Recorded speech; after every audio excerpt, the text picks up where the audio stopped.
ಭೀಮ ಇರ್ತಾನೆ ಅಲ್ಲೇ ಪಕ್ಕದಲ್ಲಿ. ಅವನಿಗೆ ಸಿಟ್ಟು ಬಂದುಬಿಡತ್ತೆ. ಕೈ ಹೊಸ್ಕೊಳ್ತಾ ತುಟಿ ಕಚ್ಕೊಳ್ತಾ ಹೇಳ್ತಾನೆ ಅವನು, ನೀನು ಯಾರನ್ನು ಬೇಕಿದ್ರೂ ಗೆಲ್ಲಕ್ಕೆ ಸಾಧ್ಯ ಇದೆ, ಖಾಂಡವದಲ್ಲಿ ದೇವತೆಗಳನ್ನೇ ಗೆದ್ದವನು ನೀನು, ಇವನು ನಿನ್ನ ರಸ್ತೆಗಳನ್ನು ನಾಶ ಮಾಡೋದಕ್ಕೆ ಹೆಂಗೆ ಸಾಧ್ಯ ಆಗತ್ತೆ? ನೀನು ಅವನನ್ನು ಕೊಲ್ಲು, ಇಲ್ಲ ಅಹಂ ವೈನಂ ಗದಯ ಪೂತಯಿಷ್ಯೆ, ನಾನು ಗದೆ ತಗೊಂಡು ಅವ್ನು ಕೊಲ್ತೀನಿ. ಈಗ ಆ ಅಸ್ತ್ರವನ್ನು ಕರ್ಣ ತಡೀತಾನೆ. ತನ್ನ ಅಸ್ತ್ರದಿಂದ ಬ್ರಹ್ಮಾಸ್ತ್ರವನ್ನು ತಡೀತಾನೆ.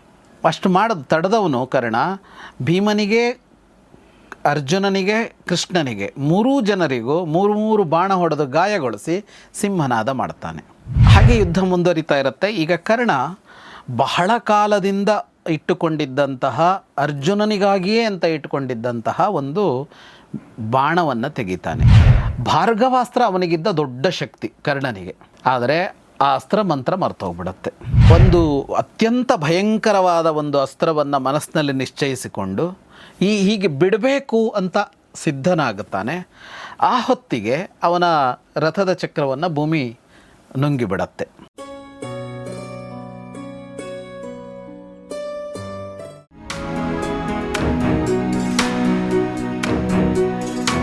ಸ್ನೇಹಿತರೆ ನಮಸ್ಕಾರ. ಗೌರಿ ಶಕ್ಕಿ ಸ್ಟುಡಿಯೋದ ವಿಶೇಷ ಕಾರ್ಯಕ್ರಮ ಮಹಾಭಾರತ ರಹಸ್ಯಗಳು, ದ ಸೀಕ್ರೆಟ್ಸ್ ಆಫ್ ಮಹಾಭಾರತ. ನಿಮಗೆಲ್ಲ ಆತ್ಮೀಯ ಸ್ವಾಗತ. ನಾನು ಗೌರಿ ಶಕ್ಕಿ.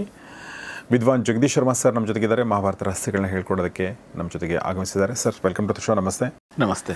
ನಾವು ಮಹಾಭಾರತ ಯುದ್ಧದಲ್ಲಿದ್ದೀವಿ ಮತ್ತು ಭಾಳ ಇಂಟ್ರೆಸ್ಟಿಂಗ್ ಆಗಿರುವಂಥ ಫೇಸಲ್ಲಿದ್ದೀವಿ. ಅಂದರೆ ಹೊರಗಡೆ ಕೂತ್ಕೊಂಡು ನೋಡೋರಿಗೆ ಇದೆಲ್ಲ ಇಂಟ್ರೆಸ್ಟಿಂಗೆ, ಹೀಗಾಗಿ ಹೇಳ್ತಾ ಇದ್ದೀನಿ. ಯುದ್ಧ ಮಾಡೋರಿಗೆ ಅದು ನರಕನೇ. ಆದರೂ ಕೂಡ ಅಂದರೆ ಅಶ್ವತ್ಥಾಮ ಹೋಗಿ ದುರ್ಯೋಧನ ಜೊತೆ ಮಾತಾಡಿದ್ದು ಮತ್ತು ದುರ್ಯೋಧನ ಅದನ್ನು ತಿರಸ್ಕರಿಸಿದ್ದು ಕೂಡ ಆಯಿತು. ಮತ್ತೇನಲ್ಲಿ ಮಾತುಕತೆ ಚಿಂತನೆ ಅಂತೇನಿಲ್ಲ. ಸೊ ತಿರಸ್ಕರಿಸುವಾಗ ಅವನೊಂದು ಹೇಳ್ತಾನೆ ಸುತ್ತ ಇದ್ದವರಿಗೆ, ಇವ್ರು ಮಾತುಕತೆ ಆಗುವಾಗ ಅವ್ರು ಸುಮ್ಮನೆ ನಿಂತಿದ್ರಲ್ಲ, ಯಾಕೆ ಸುಮ್ಮನೆ ನಿಂತಿದ್ದೀರಿ, ಯುದ್ಧ ಮಾಡಿ ಅಂತ. ಅಂದರೆ ಯುದ್ಧ ಮಾಡಿ ಅಂತಲ್ಲ, ಯಾಕೆ ಸುಮ್ಮನೆ ನಿಂತಿದ್ದೀರಿ, ಯುದ್ಧ ಮಾಡಿ ಅಂತ. ಅಂದರೆ ಅದರ ಅರ್ಥ ಅಶ್ವತ್ಥಾಮನಿಗೆ ನೀನು ಯುದ್ಧಕ್ಕೆ ಹೋಗು ಅಂತ ಹೇಳಿದ ಹಾಗೆ, ಇವೆಲ್ಲ ಬೇಡ ಸುಮ್ಮನೆ ಯುದ್ಧಕ್ಕೆ ಹೋಗು ಅಂತ ಹೇಳಿದ ಹಾಗೆ. ಈ ಕಡೆಯಲ್ಲಿ ಕರ್ಣ ಮತ್ತು ಅರ್ಜುನರ ನಡುವೆ ಯುದ್ಧ ಮುಂದುವರಿಯುತ್ತೆ. ಎರಡೂ ಕಡೆಯಲ್ಲಿ ಅವರನ್ನು ಪ್ರೋತ್ಸಾಹಿಸುವ ಮಾತುಗಳು, ಕೊಂದುಬಿಡು, ಹೊಡೆದುಬಿಡು ಅಂತ ಆ ಕಡೆನೂ ಕೂಗ್ತಿರ್ತಾರೆ, ಈ ಕಡೆನೂ ಕೂಗ್ತಾ ಇರ್ತಾರೆ. ಹಾಗೆ ಇಬ್ಬರು ಪರಸ್ಪರ ಯುದ್ಧ ಮುಂದುವರಿಸ್ತಾರೆ. ಇಬ್ಬರು ಯುದ್ಧ ಮಾಡ್ತಲೇ ಇರ್ತಾರೆ. ಇವನಸ್ತ್ರ ಅವನು, ಅವನಸ್ತ್ರ ಇವನು ಮಾಡ್ತಾ ಇರ್ತಾರಲ್ಲ. ಭೀಮ ಇರ್ತಾನೆ ಅಲ್ಲೇ ಪಕ್ಕದಲ್ಲಿ. ಅವನಿಗೆ ಸಿಟ್ಟು ಬಂದುಬಿಡತ್ತೆ. ಕೈ ಹೊಸ್ಕೊಳ್ತಾ ತುಟಿ ಕಚ್ಕೊಳ್ತಾ ಹೇಳ್ತಾನೆ ಅವನು ಅರ್ಜುನನಿಗೆ, ನಿನ್ನ ಈ ಅಸ್ತ್ರಗಳನ್ನೆಲ್ಲ ಹೆಂಗೆ ಅವನು ಉಪಸಂಹಾರ ಮಾಡ್ತಾ ಇದ್ದಾನಲ್ಲ, ಅವನು ಹೆಂಗೆ ಅದನ್ನು ಸಂಹಾರ ಮಾಡ್ತಾ ಇದ್ದಾನೆ, ಹೆಂಗೆ ನಿವಾರಿಸ್ತಾ ಇದ್ದಾನೆ, ಅದು ಹೆಂಗೆ ಸಾಧ್ಯ ಆಗತ್ತೆ ಇದು? ನೀನು ಯಾರನ್ನು ಬೇಕಿದ್ರೂ ಗೆಲ್ಲಕ್ಕೆ ಸಾಧ್ಯ ಇದೆ, ಖಾಂಡವದಲ್ಲಿ ದೇವತೆಗಳನ್ನೇ ಗೆದ್ದವನು ನೀನು, ಇವನು ನಿನ್ನ ರಸ್ತೆಗಳನ್ನು ನಾಶ ಮಾಡೋದಕ್ಕೆ ಹೆಂಗೆ ಸಾಧ್ಯ ಆಗತ್ತೆ? ನೀನು ಅವನನ್ನು ಕೊಲ್ಲು, ಇಲ್ಲ ಅಹಂ ವೈನಂ ಗದಯ ಪೂತಯಿಷ್ಯೆ, ನಾನು ಗದೆ ತಗೊಂಡು ಅವ್ನು ಕೊಲ್ತೀನಿ. ಈಗ ನೀನು ಪ್ರತಿಜ್ಞೆ ಮಾಡಿದೆಯಾ ಅವನು ನಾನು ತುಳಿಸಿರೋದು ಅಂತ. ಈಗ ಒಂದೋ ತಯಾಧೃತ್ಯ ಸೂತಪುತ್ರಂ ಜಹಿತ್ವಂ, ಖಾಂಡವ ವನವನ್ನು ಹೆಂಗೆ ಸುಟ್ಟ್ಯೋ ಹಾಗೆ ಅವನನ್ನು ನೀನೀಗ ನಾಶ ಮಾಡು, ಇಲ್ಲ ನಾ ಗದೆ ತಗೊಂಡು ಅವನನ್ನು ಹೊಡಿತೀನಿ ಈಗ ಅಂತ. ಆಗ ಅವನಷ್ಟು ಹೇಳ್ತಾ ಇದ್ದ ಹಾಗೆ ಕೃಷ್ಣ ಕೂಡ ಹೇಳ್ತಾನೆ, ಇದೇನಿದೆ ಅರ್ಜುನ, ಅಸ್ತ್ರಗಳನ್ನು ಬಿಡೋದು, ನಿನ್ನ ಅಸ್ತ್ರಗಳನ್ನೆಲ್ಲ ಅವನು ನಾಶ ಮಾಡೋದು, ಅಸ್ತ್ರೈರಸ್ತ್ರಾಣಿ ಕಿಮಿದಂ ಕಿರೀಟಿನ್, ಅವನ ಅಸ್ತ್ರ ಬಿಡೋದಂತೆ ನೀನು ಆ ಅಸ್ತ್ರಕ್ಕೆ ಪ್ರತ್ಯಸ್ತ್ರ ಬಿಡೋದಂತೆ, ನೀನೊಂದು ಬಿಡೋದಂತೆ, ಅವನೊಂದು ಬಿಡೋದು, ಏನು ನಡೀತಾ ಇದೆ ಇಲ್ಲಿ ಅಂತ. ಸವೀರ ಕಿಂ ಮುಖ್ಯಸಿ ನಾವಧೀಯಸೆ ನದಂತ್ಯೇತೆ ಕುರುವ ಸಂಪ್ರರುಷ್ಟಾ. ಅಲ್ಲಿ ನೋಡು, ಹೀಗಿದೆ ಮುಂದುವರಿತಾ ಇದೆ ಅನ್ನೋದಕ್ಕೆ ಶತ್ರು ಸೈನ್ಯದಲ್ಲಿ ಸಂತೋಷ ಪಡ್ತಾ ಇರೋದನ್ನು ನೋಡು ಅಂತ. ಅಂದರೆ ಅರ್ಜುನನ ಅಸ್ತ್ರಗಳನ್ನೆಲ್ಲ ಅವನು ಇದು ಮಾಡ್ತಾ ಇದ್ದಾನೆ ಅನ್ನೋದು ಅವರ ಗೆಲುವು ಅಂತ ಅಂದ್ಕೊಳ್ತಾ ಇದ್ದಾರೆ, ಅದನ್ನು ನೋಡು ಅಂತ ಹೇಳ್ತಾನೆ. ನೀನು ಪ್ರತಿ ಯುಗದಲ್ಲೂ, ಕೃಷ್ಣ ಅರ್ಜುನನಿಗೆ ಹೇಳೋದು, ಪ್ರತಿ ಯುಗದಲ್ಲೂ ತಾಮಸಾಸ್ತ್ರವನ್ನು ಬಿಟ್ಟು ಹೇಗೆ ರಾಕ್ಷಸರನ್ನು ಕೊಲ್ತಾ ಇದೆಯೋ ಹಾಗೆ ಈಗ ಕರ್ಣನನ್ನು ಕೊಲ್ಲು ಅಂತ. ದಂಭೋದ್ಭವ ಮೊದಲಾದ ಅಸುರರನ್ನೆಲ್ಲ ಕೊಂದ್ಯಲ್ಲ, ಹಾಗೆಯೇ ಇವನನ್ನು ಕೊಲ್ಲು ಅಂತ. ಯಯಾಧೃತ್ಯ ನಿಹತಂ ತಾಮಸಾಸ್ತ್ರಂ ಯುಗೇ ಯುಗೇ ರಾಕ್ಷಸಾಶ್ಚಾಪಿ ಘೋರಾಹ. ಅಂದರೆ ನರನಾರಾಯಣರು ಪ್ರತಿಯುಗದಲ್ಲೂ, ಹಿಂದೆ ಬಂತಲ್ಲ ಅದು, ಅವರಿಬ್ಬರು ಪ್ರತಿಯುಗದಲ್ಲೂ ಅವತರಿಸ್ತಾರೆ ಮತ್ತು ಲೋಕವಿರೋಧಿಗಳನ್ನು ನಾಶ ಮಾಡ್ತಾರೆ ಅಂತ. ಅಂದರೆ ನೀನು ಹಿಂದಿನ ಅವತಾರಗಳಲ್ಲಿ ಮಾಡಿದ್ದೆಲ್ಲ ಅದನ್ನು ಈಗ ಮಾಡು ಅಂತ ಕೃಷ್ಣ ಅರ್ಜುನನಿಗೆ ಹೇಳ್ತಾನೆ. ಇಲ್ಲದೇ ಇದ್ದರೆ ಒಂದು ಕೆಲಸ ಮಾಡು, ಇತ್ತಗೋ ಸುದರ್ಶನ ಚಕ್ರ, ಚೂಪಾದ ಇದೆ ಇದರಲ್ಲಿ ನೀನು ಅವನನ್ನು ಕೊಂದುಬಿಡು. ಅಂದರೆ ಸುದರ್ಶನ ಚಕ್ರದಿಂದಲೇ ಕೊಂದುಬಿಡು ಅವನನ್ನು ಅಂತ. ಅವತ್ತು ಶಿವನ ಜೊತೆಗೇ ಯುದ್ಧ ಮಾಡಿದೆಯಂತೆ ನೀನು. ಅವನೇ ನಿನ್ನ ಯುದ್ಧ ನೋಡಿ ಸಂತೋಷಪಟ್ಟನಂತೆ. ಇನ್ನು ಇವನೊಂದು ಲೆಕ್ಕ ನಿನಗೆ ಅಂತ ಕೃಷ್ಣ ಕೇಳ್ತಾನೆ. ಅರ್ಜುನ ಮತ್ತೆ ಮುಕ್ತಾಯ ಮಾಡೋಣ ಅನ್ನೋ ತರಹದಲ್ಲಿ ಯೋಚನೆ ಮಾಡ್ತಾನೆ. ಮಾಡಿ ಹೇಳ್ತಾನೆ, ನಾನೀಗ ಮಹಾಸ್ತ್ರವನ್ನು ಪ್ರಯೋಗಿಸ್ತೀನಿ. ಶಿವಾಯ ಲೋಕಸ್ಯ ವಧಾಯ ಸೌತೇಹ, ಲೋಕಕ್ಕೆ ಒಳಿತಾಗಲಿ ಅನ್ನುವ ಕಾರಣಕ್ಕಾಗಿ, ಕರ್ಣ ಸಂಹಾರ ಆಗಲಿ ಅನ್ನುವ ಸಂಕಲ್ಪದಲ್ಲೇ ಇದನ್ನು ಮಾಡ್ತೀನಿ ಅಂತ. ಅಂದರೆ ಅವನು ಬ್ರಹ್ಮಾಸ್ತ್ರ ಬಿಡೋದಕ್ಕೆ ಹೊರಟಿದ್ದಾನೆ. ಬ್ರಹ್ಮಾಸ್ತ್ರ ಬೇರೆಯವರನ್ನು ಸಂಹರಿಸತ್ತೆ ಅನ್ನೋ ಸಮಸ್ಯೆ ಇದೆಯಲ್ಲ, ಹಾಗಾಗಿ ಸಂಕಲ್ಪದಲ್ಲೇ ಹೇಳ್ತೀನಿ ಅಂತ. ಶಿವಾಯ ಲೋಕಸ್ಯ ವಧಾಯ ಸೌತೇಹ, ಕರ್ಣನನ್ನು ಮಾತ್ರ ಕೊಲ್ಲಬೇಕು, ಉಳಿದರೆ ಎಲ್ಲರಿಗೂ ಇದರಿಂದ ಒಳಿತಾಗಬೇಕು ಅಂತಲೇ ನಾನು ಮಾಡ್ತೀನಿ. ನೀನು ಅದಕ್ಕೆ ನನಗೆ ಅನುಮತಿ ಕೊಡು, ದೇವತೆಗಳ ಅನುಮತಿ ಕೊಡಲಿ, ಬ್ರಹ್ಮ ಅನುಮತಿ ಕೊಡಲಿ, ಆಮೇಲೆ ವೇದವಿದರು ನನಗೆ ಅನುಮತಿ ಕೊಡಲಿ ಅಂತ ಹೇಳ್ತಾನೆ ಬ್ರಹ್ಮಾಸ್ತ್ರವನ್ನು. ಹೀಗೆ ಹೇಳಿ ಮನಸ್ಸಿನಲ್ಲಿಯೇ ಸಂಕಲ್ಪ ಮಾಡಿ ಬ್ರಹ್ಮಾಸ್ತ್ರವನ್ನು ಪ್ರಯೋಗ ಮಾಡ್ತಾನೆ. ಆ ಅಸ್ತ್ರವನ್ನು ಕರ್ಣ ತಡಿತಾನೆ. ತನ್ನ ಅಸ್ತ್ರದಿಂದ ಬ್ರಹ್ಮಾಸ್ತ್ರವನ್ನು ತಡಿತಾನೆ. ಅಷ್ಟು ತಡೆದವನು ಕರ್ಣ ಭೀಮನಿಗೆ, ಅರ್ಜುನನಿಗೆ, ಕೃಷ್ಣನಿಗೆ, ಮೂರೂ ಜನರಿಗೂ ಮೂರು ಬಾಣ ಹೊಡೆದು ಗಾಯಗೊಳಿಸಿ ಸಿಂಹನಾದ ಮಾಡ್ತಾನೆ. ಅರ್ಜುನ ಒಂದು ಸಲ ಭೀಮನ ಮುಖ ನೋಡ್ತಾನೆ, ಒಂದು ಸಲ ಕೃಷ್ಣನ ಮುಖ ನೋಡ್ತಾನೆ, ಮತ್ತೆ 10 ಬಾಣಗಳನ್ನು ಕರ್ಣನಿಗೆ ಬಿಡುತ್ತಾನೆ. ಹೀಗೆ ಯುದ್ಧ ಮುಂದುವರಿಯುತ್ತೆ. ಏನೂ ಮಾಡೋದಕ್ಕಾಗೋಲ್ಲ. ಇದರ ನಡುವೆ ಏನಾಗ್ತಾ ಇರುತ್ತೆ ಅಂದರೆ, ಮತ್ತು ಎರಡೂ ಕಡೆಯಿಂದ ಸೇನೆ ಮಹಾವೀರರು ಅವರುಗಳು ಆ ಕಡೆಯಿಂದ ಕರ್ಣನ ಮೇಲೆ, ಈ ಕಡೆಯಿಂದ ಅರ್ಜುನನ ಮೇಲೆ ಆಕ್ರಮಣ ಮಾಡ್ತಾ ಇರ್ತಾರೆ. ಅವರ ಸಂಹಾರವನ್ನು ಇದ್ರ ಜೊತೆಗೆ ಇವರು ಮಾಡ್ಕೋತಾ ಹೋಗ್ತಾರೆ. ಇಬ್ಬರೂ ಗಾಯಗೊಳ್ತಾರೆ. ಕರ್ಣ ತುಂಬ ಗಾಯಗೊಳ್ತಾನೆ ಇವನ ಅರ್ಜುನನ ಬಾಣ ಪ್ರಯೋಗಗಳಿಗೆ. ಅರ್ಜುನ ಅವನ ಚಕ್ರರಕ್ಷಕರನ್ನು, ಪಾದರಕ್ಷಕರನ್ನು, ಪೃಷ್ಠರಕ್ಷಕರನ್ನು ಎಲ್ಲರನ್ನೂ ಕೊಲ್ತಾನೆ. ಅಂದರೆ ಆ ಕಡೆ ಈ ಕಡೆ ಯಾರೆಲ್ಲ ಅವನ ರಕ್ಷಣೆಗೆ ಅಂತ ನಿಂತಿದ್ರೋ ಅವರೆಲ್ಲರನ್ನೂ ಸಂಹರಿಸ್ತಾನೆ. ಅದರ ಜೊತೆಗೆ ದುರ್ಯೋಧನ 2000 ರಥಸೇನೆಯನ್ನು ನುಗ್ಗಿಸ್ತಾನೆ ಅರ್ಜುನನ ಕಡೆಗೆ. ಅರ್ಜುನ 2000 ರಥಿಕರನ್ನು ಕೊಲ್ತಾನೆ.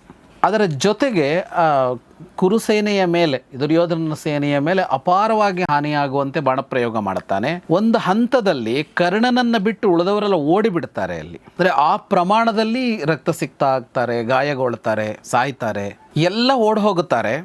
10 ದಿಕ್ಕಲ್ಲಿ ಅವರು ಪಲಾಯನ ಮಾಡೋದು ಅಂಥದ್ದೇ ಕಾಣ್ತಾ ಇರುತ್ತೆ.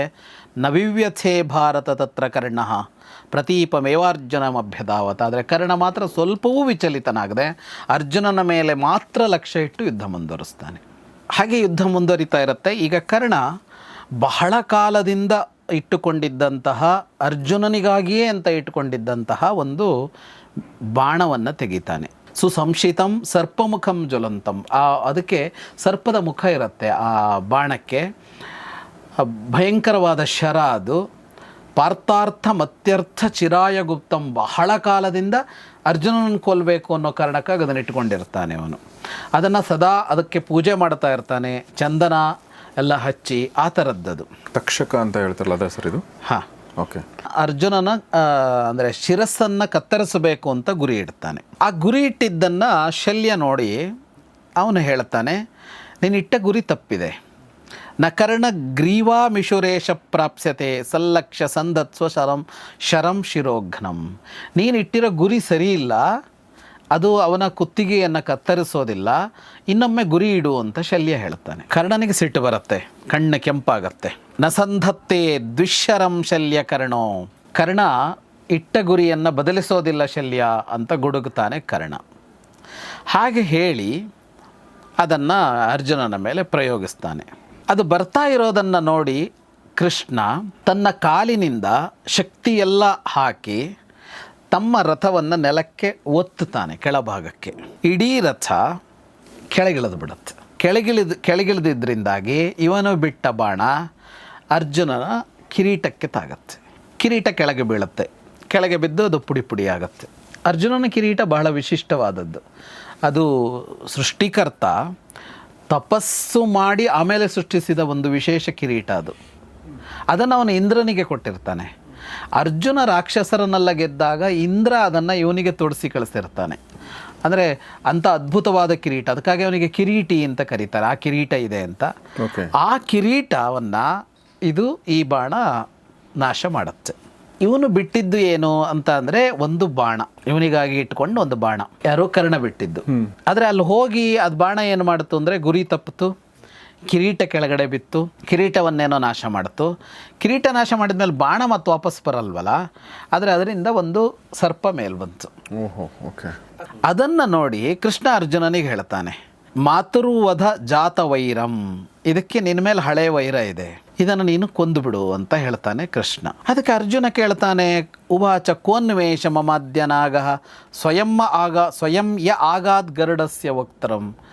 ಅಲ್ಲ, ಗರುಡನ ಬಾಯಿಗೆ ತಾನಾಗಿ ಬೀಳುವಂತೆ ಹಿಂಗೆ ಎದ್ಕೊಂಬರ್ತಾ ಇದೆಯಲ್ಲ, ಯಾರಿದು ಅಂತ. ಅದು ನನ್ನ ಮೇಲೆ ಏನು ದ್ವೇಷ ಅಂತ, ಸರ್ಪಕ್ಕೆ ಅಂತ. ಅದಕ್ಕೆ ಅವನು ಹೇಳ್ತಾನೆ, ಖಾಂಡವವನದಲ್ಲಿ ನೀನು ಅಗ್ನಿಯನ್ನು ತೃಪ್ತಿಪಡಿಸೋದಕ್ಕೆ ಅಂತ ನಿಂತಿದ್ಯಲ್ಲ, ಆಗ ಇವನ ತಾಯಿ ಅಲ್ಲಿಂದ ತಪ್ಪಿಸಿಕೊಂಡು ಹಾರೋದಕ್ಕೆ ಹೊರಟ್ಲು.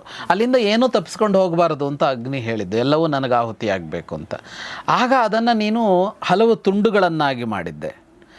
ಇವನು ಆ ಒಳಗಡೆ ಇದ್ದ, ಅವನು ಅಲ್ಲಿಂದ ಹಾರ್ಕೊಂಡು ಹೋಗಿ ಉಳ್ಕೊಂಡಿದ್ದ ಇವನು. ಈಗ ಅವನು ನಿನ್ನನ್ನು ಕೊಲ್ಲೋದಕ್ಕೆ ಅಂತ ಬಂದಿದ್ದಾನೆ ಅಂತ. ಅರ್ಜುನ ಅಷ್ಟು ಹೇಳಿದ ಕೂಡಲೇ ಅದನ್ನು ಬಾಣ ಬಿಟ್ಟು 6 ತುಂಡಾಗಿ ಕತ್ತರಿಸ್ತಾನೆ ಹಾವನ್ನು. ಅದಕ್ಕೆ ಹೆಸರೆಲ್ಲ ಇಲ್ಲ ಮೂಲದಲ್ಲಿ, ಹೊರಗಡೆಯಲ್ಲಿ ಬೇರೆ ಹೆಸರೆಲ್ಲ ಕೊಟ್ಕೊಂಡಿರೋದು ಎಲ್ಲ ಇದೆ. ಮತ್ತು ಇದು ಹೋಗಿ ಅದು ಹಾರಿಕೊಂಡು ಬಂತು, ಕರ್ಣ ಈ ಬಾಣ ಬಿಡುವಾಗ ಹೋಗಿ ಅದ್ರ ಜೊತೆಗೆ ಸೇರಿಕೊಳ್ತು, ಅದ್ರ ಒಳಗಡೆ ಸೇರಿಕೊಳ್ತು. ಅದು ಕರ್ಣನಿಗೆ ಗೊತ್ತಿರಲಿಲ್ಲ. ಇದಾದ ಮೇಲೆ ಅದು ಹಿಂದಿರುಗಿ ಬಂದು ಮತ್ತೆ ನನ್ನನ್ನು ಬಿಡು, ಹೋಗಿ ಕೊಲ್ತೀನಿ ಅಂತ ಹೇಳ್ತು. ಕರ್ಣ ಅದಕ್ಕೆ ನನಗೆ ಬೇರೆ ಸಹಾಯ ಬೇಡ ಅಂತ ಹೇಳ್ದ ಅಂತೆಲ್ಲ ಹೊರಗಡೆ ಕಥೆಗಳಿವೆ. ತೊಟ್ಟ ಬಾಣವನ್ನ ಇನ್ನೊಮ್ಮೆ ತೊಡಲ್ಲ, ಅದು ಶಲ್ಯನಿಗೆ ಹೇಳಿದ್ದಷ್ಟೇನೆ, ಇಲ್ಲಿ ಹೇಳ್ದ ಅಂತೆಲ್ಲ ಬಂದಿದೆ. ಆದರೆ ಹಂಗೆಲ್ಲ ಏನೂ ನಡೆದಿಲ್ಲ, ಮೂಲದಲ್ಲ ಆ ಕಥೆ ಯಾವುದೂ ಇಲ್ಲ. ಇದು ಹೋಗುತ್ತೆ, ಅಲ್ಲಿ ಎದ್ದು ಅರ್ಜುನನ ಕಡೆ ಮತ್ತೆ ಹೋಗೋಕೆ ಹೊರಟಾಗ ಅರ್ಜುನ ಅಲ್ಲೇ ಕೊಲ್ತಾನೆ, ಮುಗಿದೋಗುತ್ತೆ ಅಷ್ಟೇ. ಅದು ಯುದ್ಧ ಮುಂದುವರಿಯುತ್ತೆ. ಹೀಗೇನೆ ಯುದ್ಧ ಮುಂದುವರೆದಾಗ ಅರ್ಜುನನ ಒಂದು ಬಾಣ ಕರ್ಣನ ಕವಚವನ್ನು ಭೇದಿಸಿ ಕರ್ಣನನ್ನು ರಕ್ತಸಿಕ್ತಗೊಳಿಸುತ್ತೆ. ಮತ್ತೆ ಕರ್ಣ ಇವರ ಮೇಲೆ ದಾಳಿ ಮಾಡ್ತಾನೆ, ಇವರನ್ನು ಗಾಯಗೊಳಿಸ್ತಾನೆ. ಹೀಗೆ ಯುದ್ಧ ಮುಂದುವರಿತಾ ಇರುತ್ತೆ. ಹೋಗ್ತಾ ಕರ್ಣ ಹೆಚ್ಚು ಪೆಟ್ಟು ತಿಂತಾ ಹೋಗ್ತಾನೆ, ರಕ್ತಸಿಕ್ತನಾಗಿರ್ತಾನೆ, ಮೈ ತುಂಬ ಗಾಯ ಆಗಿರುತ್ತೆ, ಮೈಯಲ್ಲೆಲ್ಲ ಬಾಣಗಳು ಚುಚ್ಚಿಕೊಂಡಿರ್ತವೆ. ಹಾಗೆ ಆಗ್ತಾ ಇರುವಾಗ ಇದ್ದಕ್ಕಿದ್ದ ಹಾಗೆ ಅವನ ರಥದ ಚಕ್ರ ಭೂಮಿಯಲ್ಲಿ ಇಳಿಯೋದಕ್ಕೆ ಆರಂಭ ಆಗುತ್ತೆ. ಸತಶ್ಚಕ್ರ ಮಪತತ್ತಸ್ಯ ಭೂಮವು, ಅದ ಬ್ರಾಹ್ಮಣನ ಶಾಪ, ಹಿಂದೆ ನೋಡಿದ್ವಲ್ಲ, ಭೂಮಿ ನಿನ್ನ ಚಕ್ರವನ್ನು ನುಂಗಲಿ ಅಂತ ಹೇಳಿದ್ನಲ್ಲ. ವಿಹ್ವಲ ಸಮರೆಯ ಸೂತಪುತ್ರ, ಕರ್ಣ ವಿಹ್ವಲ ಆಗ್ತಾನೆ, ವಿಷಾದ ಆವರಿಸತ್ತೆ ಅವನಿಗೆ, ಗೊತ್ತಾಗತ್ತೆ ಅವನಿಗೆ ಏನು ಅಂತ. ರಾಮಾದುಪಾತೆ ಪ್ರತಿಭಾತಿ ಚಾಸ್ತ್ರೆ. ಅದಾಗ್ತಾ ಇರುವಾಗ ಪರಶುರಾಮರು ಕೊಟ್ಟ ಅದ್ಭುತವಾದ ಅಸ್ತ್ರ ಯಾವುದು ಅಂದರೆ ಭಾರ್ಗವಾಸ್ತ್ರ. ಹಿಂದೆ ಅವನು ಬಳಸಿದ್ದ ಅದನ್ನ, ಭಾರ್ಗವಾಸ್ತ್ರನ 2-3 ಬಾರಿ ಬಳಸಿ ನಾಶ ಮಾಡಿದ್ದ ಇವರನ್ನೆಲ್ಲ, ಪಾಂಡವರ ಸೇನೆಯನ್ನು. ಭಾರ್ಗವಾಸ್ತ್ರ ಅವನಿಗಿದ್ದ ದೊಡ್ಡ ಶಕ್ತಿ ಕರ್ಣನಿಗೆ. ಆದರೆ ಆ ಅಸ್ತ್ರ ಮಂತ್ರ ಮರ್ತೋಗ್ಬಿಡತ್ತೆ. ರಾಮಾದುಪಾತಃ ಅಪ್ರತಿಭಾತಿ ಶಾಸ್ತ್ರೆ, ಭಾರ್ಗವಾಸ್ತ್ರ ಅವನಿಗೆ ನೆನಪೇ ಆಗೋದಿಲ್ಲ. ಎಲ್ಲ ಅಸ್ತ್ರಗಳು ಮರ್ತೋಗಲ್ಲ, ದ್ರೋಣರು ಕೊಟ್ಟ ಎಲ್ಲ ಅಸ್ತ್ರಗಳಿವೆ ಅವನಲ್ಲಿ. ಕಲಿಯುವಾಗ ಎಲ್ಲ ಅಸ್ತ್ರಗಳು ಕಲ್ತಿದ್ನಲ್ಲ, ಅವೆಲ್ಲ ಮರ್ತೋಗಲ್ಲ. ಹೊರಗಡೆ ಕಥೆಗಳಲ್ಲಿ ಅವನಿಗೆಲ್ಲ ಮರ್ತೋಯ್ತು ಅಂತಿದೆಯಲ್ಲ, ಅದಿಲ್ಲ. ಭಾರ್ಗವಾಸ್ತ್ರ ಮರ್ತೋಗತ್ತೆ ಅವನಿಗೆ ಗೊತ್ತಾಗತ್ತೆ ಏನಾಗುತ್ತಾ ಇದೆ. ಹಸ್ತವು ವಿಧುನ್ವಂಸ ವಿಗರ್ಹಮಾಣ, ಕೈ ಕೊಡುಕೊಂಡು ಹೇಳ್ತಾನೆ, ಧರ್ಮಪ್ರಧಾನಾನಭಿಪಾತಿ ಧರ್ಮ ಇತ್ಯಬ್ರುವನ್ ಧರ್ಮವಿದ ಸದೈವ. ಯಾರು ಧರ್ಮವನ್ನೇ ಇಟ್ಟುಕೊಂಡು ಬದುಕ್ತಾರೋ, ಧಾರ್ಮಿಕರಾಗಿ ಬದುಕ್ತಾರೋ, ಅವರನ್ನು ಧರ್ಮ ಕಾಪಾಡುತ್ತೆ ಅಂತ ಧರ್ಮ ಗೊತ್ತಿದ್ದವರು ಹೇಳ್ತಾರೆ. ಆದರೆ ಹಾಗೇನೂ ಆಗೋಲ್ಲ ಅಂತ. ಮಮಾಪಿ ನಿಮ್ನೋದ್ಯನಪಾತಿ ಭಕ್ತಾನ್ ಮನ್ಯೇನ ನಿತ್ಯಂ ಪರಿಪಾತಿ ಧರ್ಮ. ಧರ್ಮವನ್ನು ಅನುಸರಿಸಿದರೆ ಧರ್ಮ ನಮ್ಮನ್ನು ರಕ್ಷಿಸುತ್ತೆ ಅನ್ನೋದು ಸುಳ್ಳು, ಹಾಗೇನೋ ಆಗ್ತಾ ಇಲ್ಲ ನನಗೀಗ ಅಂತ ಅವನು ಹೇಳ್ತಾನೆ. ಹೀಗೆ ಹೇಳ್ತಾ ಇರುವಾಗ ಅರ್ಜುನನ ಬಾಣಗಳು ಅವನ ಕುದುರೆಗಳನ್ನು ಗಾಯಗೊಳಿಸ್ತವೆ. ಬ್ರುವನ್ ಪ್ರಸ್ಖಲಿತಾಶ್ವಸೂತಃ, ಬಿಟ್ಟ ಬಾಣದಿಂದ ಶಲ್ಯ ಜಾರಿ ಬಿಡ್ತಾನೆ ರಥದಿಂದ. ಅಂದರೆ ಅರ್ಜುನನ ಬಾಣ ಅವನ ಇದಕ್ಕೆ ತಾಗಿ, ಶಲ್ಯನಿಗೆ ತಾಗಿ ಕುಳಿತುಕೊಳ್ಳೋಕ್ಕಾಗದೆ ಕೆಳಗೆ ಅವನು ಜಾರಿ ಬಿಡ್ತಾನೆ. ಕರ್ಣನಿಗೆ ಗೊತ್ತಾಗ್ತಾ ಹೋಗುತ್ತೆ, ಪುನಃ ಧರ್ಮ ಮಗರಹದಾಜವು, ಅವನು ಮತ್ತೆ ಧರ್ಮವನ್ನು ಬೈಯೋದಕ್ಕೆ ಆರಂಭ ಮಾಡ್ತಾನೆ ಕರ್ಣ. ಹಾಗಂತ ಕರ್ಣ ಯುದ್ಧವನ್ನೇನು ನಿಲ್ಲಿಸೋದಿಲ್ಲ. ಅವನು ಅರ್ಜುನನ ಮೇಲೆ ಬಾಣ ಬಿಡ್ತಾನೇ ಹೋಗ್ತಾನೆ, 7 ಬಾಣ ಬಿಡ್ತಾನೆ. ಮರುಕ್ಷಣದಲ್ಲೇ ಮತ್ತೆ ಬಾಣಗಳನ್ನು ಬಿಡ್ತಾನೆ. ಬಾಣ ಬಿಡ್ತಾ ಇದ್ದವನು ಬ್ರಹ್ಮಾಸ್ತ್ರ ಬಿಡ್ತಾನೆ ಕರ್ಣ. ಬ್ರಹ್ಮಾಸ್ತ್ರ ಬಿಟ್ಟಾಗ ಅರ್ಜುನ ಅದಕ್ಕೆ ಐಂದ್ರಾಸ್ತ್ರ ಬಿಡ್ತಾನೆ. ಆದರೆ ಕರ್ಣ ಹೀಗೆ ಮಾಡ್ತಾನೆ ಇರುವಾಗ ಕೃಷ್ಣ ಒಂದು ಸೂಚನೆ ಕೊಡ್ತಾನೆ ಅರ್ಜುನನಿಗೆ, ವಿಸೃಜಾಸ್ತ್ರಂ ಪರಂಪಾರ್ಥ ರಾಧೇಯೋ ಗ್ರಸತೆ ಶರಾನ್ ಬ್ರಹ್ಮಾಸ್ತ್ರಮರ್ಜುನಶ್ಚಾಪಿ ಸಮ್ಮಂತ್ರ್ಯಾಥ ಪ್ರಯೋಜಯತ್. ಅಸ್ತ್ರಗಳನ್ನು ಬಿಡ್ತಲೇ ಇರು, ನಿಲ್ಲಿಸಬೇಡ ಅಂತ ಹೇಳ್ತಾನೆ ಅರ್ಜುನನಿಗೆ ಕೃಷ್ಣ. ಅದಕ್ಕೆ ಅವನು ಅರ್ಜುನನು ಮುಂದುವರಿಸ್ತಾನೆ, ಅವನು ಅದನ್ನು ಕತ್ತರಿಸ್ತಾ ಹೋಗ್ತಾನೆ, ನಿವಾರಿಸ್ತಾ ಹೋಗ್ತಾನೆ. ಕರ್ಣ ಅರ್ಜುನನ ಜಾ ಇರತ್ತಲ್ಲ, ಅದಕ್ಕೆ ಕಟ್ಟಿರೋ ಹಗ್ಗ ಇದೆಯಲ್ಲ, ಶಿಂಜಿನಿ ಗಾಂಡಿವಕ್ಕೆ, ಅದನ್ನು ಕತ್ತರಿಸ್ತಾನೆ. ಮರುಕ್ಷಣದಲ್ಲಿ ಅವನು ಇನ್ನೊಂದು ಇದನ್ನು ಕಟ್ಟಿಕೊಂಡು ಮತ್ತೆ ಬಾಣ ಬಿಡ್ತಾನೆ. ಮತ್ತೆ ಕರ್ಣ ಅದನ್ನು ತುಂಡರಿಸ್ತಾನೆ. ಹೀಗೆ ನಡೀತಲೇ ಇರುವಾಗ ಅರ್ಜುನ ಒಂದು ಅತ್ಯಂತ ಭಯಂಕರವಾದ ಒಂದು ಅಸ್ತ್ರವನ್ನು ಮನಸ್ಸಿನಲ್ಲಿ ನಿಶ್ಚಯಿಸಿಕೊಂಡು ಹೀಗೆ ಬಿಡಬೇಕು ಅಂತ ಸಿದ್ಧನಾಗುತ್ತಾನೆ. ಆ ಹೊತ್ತಿಗೆ ಅವನ ರಥದ ಚಕ್ರವನ್ನು ಭೂಮಿ ನುಂಗಿಬಿಡತ್ತೆ. ಅರ್ಜುನ ರೆಡಿಯಾಗಿದ್ದಾನೆ, ಕರ್ಣನ ರಥದ ಚಕ್ರವನ್ನು ಅದು ನುಂಗತ್ತೆ. ಕರ್ಣ ಹೇಳ್ತಾನೆ ಅರ್ಜುನನಿಗೆ, ಮುಹೂರ್ತಂ ಕ್ಷಮ ಪಾಂಡವ, ಒಂದು ಸ್ವಲ್ಪ ಕಾಯ್ತಾ ಇರು. ನನ್ನ ದೈವದಿಂದ ಅಂದರೆ ಪೂರ್ವಕರ್ಮದಿಂದಾಗಿ ನನ್ನ ಚಕ್ರವನ್ನು ಭೂಮಿ ನುಂಗುತ್ತಾ ಇದೆ. ಇಂಥ ಹೊತ್ತಿನಲ್ಲಿ ಯುದ್ಧ ಮುಂದುವರಿಸೋಲ್ಲ ನಿನ್ನಂಥವರು. ಇಂಥ ಹೊತ್ತಿನಲ್ಲಿ ಯುದ್ಧ ಮುಂದುವರಿಸೋರು ದುಷ್ಟರು ಮಾತ್ರ.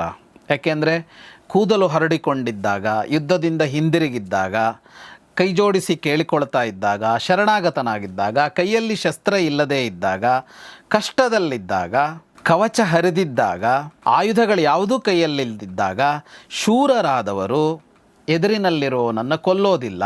ನೀನು ಶೂರ, ಹಾಗಾಗಿ ಸ್ವಲ್ಪ ಕಾಯ್ತಾ ಇರು, ನಾನು ಭೂಮಿಯಿಂದ ರಥವನ್ನು ಮೇಲೆತ್ತಿಕೊಳ್ತೀನಿ ಅಂತ ಹೇಳ್ತಾನೆ.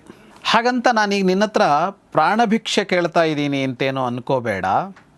ನವಾಸುದೇವಾತ್ವತ್ತೋವಾ ಪಾಂಡವೇಯ ಬಿಭೇಮ್ಯಹಂ, ನಿನ್ನ ಬಗ್ಗೆನೋ ಕೃಷ್ಣನ ಬಗ್ಗೆನೋ ನನಗೆ ಯಾವ ಭೀತಿಯೂ ಇಲ್ಲ. ಆದರೆ ನೀನು ಒಬ್ಬ ಕ್ಷತ್ರಿಯ, ಒಳ್ಳೆಯ ವಂಶದಲ್ಲಿ ಹುಟ್ಟಿದವನು, ಹಾಗಾಗಿ ನಿನಗೆ ಕ್ಷತ್ರಿಯ ಧರ್ಮ ಯಾವುದು ಅಂತ ನೆನಪಿಸ್ತಾ ಇದ್ದೀನಿ ಅಷ್ಟೇ, ನಾನೇನು ಪ್ರಾಣಭಿಕ್ಷೆ ಬೇಡ್ತಾ ಇಲ್ಲ ಅಂತ ಮಾತಾಡ್ತಾನೆ ಕರ್ಣ. ಸೊ ಅಲ್ಲಿಗೆ ಮತ್ತೊಂದು ಸಂಚಿಕೆ ಮುಗಿಸ್ತಾ ಇದ್ದೀವಿ. ಕರ್ಣ ವಧೆಗೆ ವೇದಿಕೆ ಸಜ್ಜಾಗಿದೆ. ಅದನ್ನೆಲ್ಲವನ್ನು ನೋಡಿದ್ರಿ. ಈಗ ಮುಂದಿನ ಭಾಗದಲ್ಲಿ ಮತ್ತಷ್ಟು ವಿಚಾರಗಳು ನೋಡೋಣ ಅಂತ ಹೇಳ್ತಾ ಇವತ್ತಿನ ಎಪಿಸೋಡ್ ಮುಗಿಸೋಕ್ಕಿಂತ ಮುಂಚೆ ಈ ಎಲ್ಲವನ್ನು ಅದ್ಭುತವಾಗಿ ಹೇಳ್ತಿರುವಂಥ ವಿದ್ವಾನ್ ಜಗದೀಶ್ ಶರ್ಮಾ ಸಂಪತ್ ಸರ್ಗೆ ಧನ್ಯವಾದಗಳು. Thank you very much. ನಮ್ಮ ಜೊತೆ ಇಷ್ಟೊತ್ತು ಮಾತಾಡಿದ್ದಕ್ಕೆ, ಇಷ್ಟೊಂದು ವಿಚಾರಗಳನ್ನ ಶೇರ್ ಮಾಡಿದ್ದಕ್ಕೆ. ನಿಮ್ಮ ಅನಿಸಿಕೆಗಳಿಗೆ ಸ್ವಾಗತ, ಪ್ರಶ್ನೆಗಳಿಗೆ ಸ್ವಾಗತ. ನಿಮ್ಮೆಲ್ಲ ಸ್ನೇಹಿತರೊಂದಿಗೆ ಶೇರ್ ಮಾಡಿ, ಕಮೆಂಟ್ ಮಾಡಿ, ಲೈಕ್ ಮಾಡಿ ಮತ್ತು ಚಾನಲ್ನ ಸಬ್ಸ್ಕ್ರೈಬ್ ಮಾಡದಿದ್ದರೆ ಸಬ್ಸ್ಕ್ರೈಬ್ ಮಾಡಿ. ನೋಡ್ತಾ ಇರಿ ಗೌರಿ ಶೇಖ್ ಸ್ಟುಡಿಯೋ, ನೋಡ್ತಾ ಇರಿ ಮಹಾಭಾರತ ರಹಸ್ಯಗಳು, ಅಂದರೆ ದ ಸೀಕ್ರೆಟ್ಸ್ ಆಫ್ ಮಹಾಭಾರತ. ನಮಸ್ಕಾರ.